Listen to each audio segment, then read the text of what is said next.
Olá, meus alunos. Hoje, dando continuidade às nossas aulas de processo de execução por quantia certa, hoje nós vamos tratar de dois assuntos, que é o depósito e a avaliação. Então, primeiramente, vamos falar sobre o depósito. O que é esse depósito, como se faz, como ele se trata. Então, primeira coisa, o que é o depósito aqui no processo de execução por quantia certa? Então, toda vez que se faz penhora de qualquer tipo de bem, seja material ou imaterial, esse bem necessita ser depositado. Então, esse depósito é o ato pelo qual se incumbe alguém da guarda e conservação dos bens penhorados. Interessante falar que esse depósito no processo, ele tem algumas características semelhantes ao depósito contratual, mas são institutos de direito distintos. Então, o depósito no processo de execução, ele não depende de vontade das partes, ele é um ato oficioso dentro do processo, enquanto que o depósito contratual ele dependerá. Mas eles têm algumas semelhanças. O depósito aqui no processo de execução, ele também tem a semelhança do depósito contratual, que é justamente a possibilidade, o dever de guarda e conservação e o dever de restituição da coisa depositada por parte do depositário. Só que não depende, né, da vontade do depositário aqui. Tá? Não depende, na verdade, da vontade do executado em fazer o depósito. Então, o depósito aqui ele é ato integrante também da penhora. Logo, quando o oficial de justiça faz a penhora, o Código de Processo Civil já determina que o oficial também já nomeie um depositário. Então, a regra da nomeação do depositário é que o oficial de justiça fará a nomeação no ato da penhora. Não é obrigatório essa nomeação nesse instante, no ato da penhora, ela pode ser feita posteriormente, né, dependendo do caso concreto, mas a regra é que o oficial de justiça ou o serventuário que fará a penhora já faça a nomeação do depositário. É claro que quem é que pode, né, ser esse depositário? A gente vai discutir um pouco, mas a regra do Código de Processo Civil é que qualquer pessoa pode ser o depositário, exceto o executado. Então, o executado como depositário é algo excepcional, só quando o Código permitir, tá? Só quando o Código tratar. Basicamente, nós temos duas hipóteses, na verdade, três hipóteses em que o executado pode ser depositário. A primeira, que é a mais comum, é quando o exequente não se opor. Então, por exemplo, se o oficial de justiça nomeia o executado como depositário e o exequente não se opõe no processo, então o executado ele será o depositário, sem nenhum problema. Segundo, são os bens de difícil remoção. Aqueles bens que ficam muito oneroso fazer a remoção do bem, é muito oneroso fazer isso, então o executado será o depositário. E terceiro, são os imóveis rurais e todos os móveis desse imóvel rural, desse imóvel agrícola, também o executado será nomeado depositário. Então, basicamente, nessas três hipóteses é que nós temos o executado como depositário. Lembrando, a nomeação do executado como depositário é excepcional. Agora, nós temos que lembrar também da súmula 319 do STJ, que diz que o encargo de depositário de bens penhorados pode ser expressamente recusado. Então, ninguém é obrigado a aceitar o encargo de ser depositário. Só que tem um detalhe, né? Se ninguém quiser, no final das contas, a gente vai precisar de um depositário. Então, é muito comum que as legislações dos tribunais indiquem ou determinem que alguém, no final das contas, seja nomeado depositário. Agora, exceto essa pessoa, os outros poderão recusar o encargo de depositário sem nenhum problema. Então, esse depósito ele tem uma ordem preferencial. Lembrem que é preferencial, não é obrigatório num certo sentido. Então, o artigo 840 ele traz, primeiro caso, se for depositado dinheiro, papéis de créditos e as pedras e metais preciosos, obrigatoriamente o depositário será uma instituição financeira. Agora, onde é que está a ordem preferencial? É qual instituição financeira? Então, a ordem preferencial aqui pelo Código é que, preferencialmente, no Banco do Brasil, na Caixa Econômica, ou em banco em que o Estado ou o Distrito Federal possua mais da metade do capital social, ou, na falta desses estabelecimentos, instituição de crédito determinada pelo juiz. Então, lembrando, o dinheiro, papéis de crédito, pedras e metais preciosos obrigatoriamente são depositados em uma instituição financeira. A ordem preferencial é de qual instituição financeira será. Então, a ordem aqui preferencial é saber qual banco será depositário do dinheiro, papel de crédito, de pedras preciosas ou metais preciosos. Então, a ordem aqui do inciso 1 é Banco Central, Caixa Econômica, banco o qual o Estado ou o Distrito Federal possua mais da metade do capital social integralizado, e na falta de algum desses estabelecimentos, o que for a instituição designada pelo juiz. Tá? Sempre lembrando que joias, pedras e objetos preciosos eles devem ser depositados com o registro do valor estimado já para o resgate. Então, esse é o primeiro caso de ordem preferencial e quem será o depositário. O segundo caso é o inciso 2, que se trata da questão dos bens móveis, semoventes e imóveis urbanos e os direitos aquisitivos sobre esses imóveis urbanos. Então, eles podem ser preferencialmente depositados no depósito judicial, por um poder do depositário judicial. A questão é que nem sempre esse depositário judicial existirá. Nem todos os tribunais, nem todo o poder judiciário existe o chamado depositário judicial. Então, na ausência do depositário judicial, o artigo 840, parágrafo 1º, fala que será o exequente. Então, preferencialmente, se não existir o depositário judicial, preferencialmente o depositário será o exequente, conforme o parágrafo 1º do artigo 840.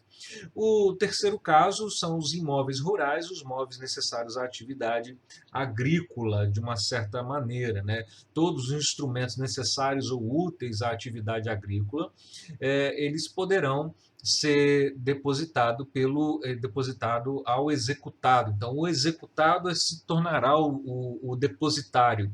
Mas lembra da regra, né? A regra é que o executado não será depositário. E aí o detalhe do inciso 3 é que o executado, para ser depositário, ele precisa prestar caução idônea para se tornar depositário, para exercer essa qualidade dentro do processo.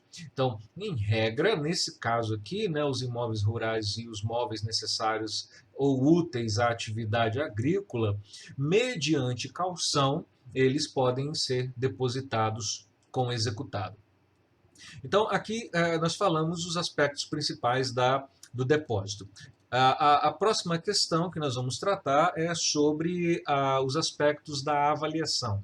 Como é que se faz a avaliação? Então, toda vez que o bem é penhorado e depositado, ele precisa ser avaliado. Então, todo valor, todo bem penhorado, ele precisa de um valor. Isso sem exceção. Então, o que é a avaliação aqui? A avaliação é o ato de atribuir valor ao bem que foi penhorado. Essa avaliação, em regra, é feita pelo oficial de justiça. O oficial de justiça, no momento que ele faz a penhora no meio depositário, ele também atribui valor ao bem, ele também faz. Agora, caso seja necessário ao oficial de justiça ter conhecimentos especializados para se determinar valor, por exemplo, o oficial penhorou uma obra de arte que demanda conhecimento especializado para determinar valor. Então, nesse caso, o juiz ele pode nomear um perito e fixará um prazo não superior a 10 dias para esse perito ser entregar o laudo. Então, em regra, a avaliação é feita pelo oficial. Caso o oficial de justiça não tenha conhecimento especializado, será feita por um perito. Em alguns casos do artigo 871, nós não vamos precisar nem do oficial de justiça e nem do perito para se determinar valor. Então, só para ficar claro, essa dispensa da avaliação não quer dizer que o bem penhorado não terá valor. É pelo contrário, o bem penhorado terá valor, mas não precisaremos, estará dispensado o oficial de justiça ou o perito para se determinar essa avaliação.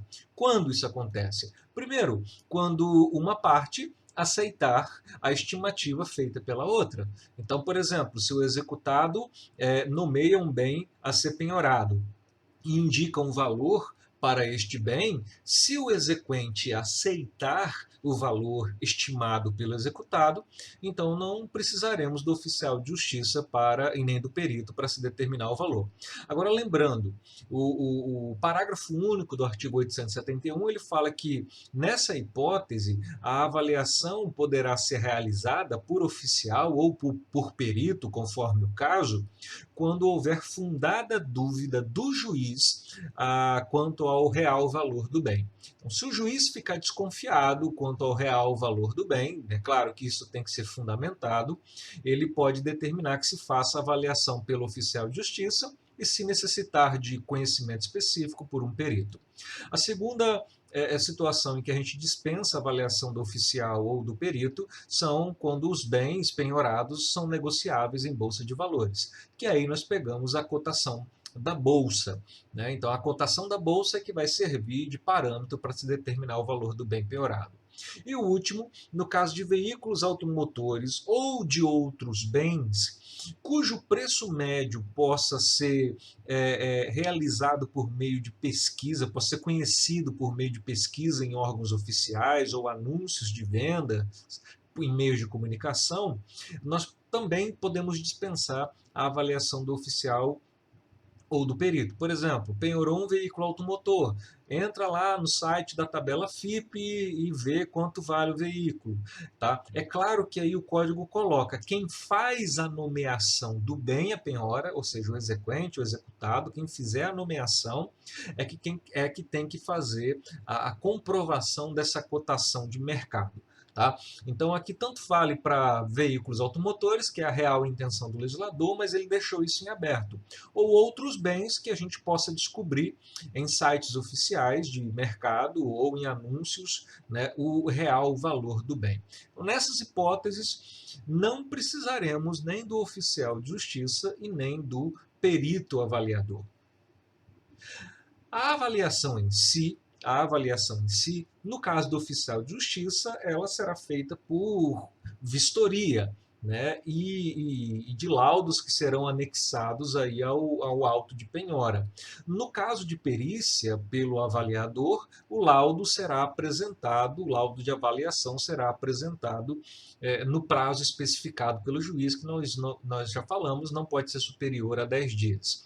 O conteúdo da avaliação, ou seja, o que esse laudo de avaliação conterá, seja pelo oficial, seja pelo perito, é a especificação dos bens, as suas características, o estado que esses bens se encontram e, obviamente, o valor dos bens.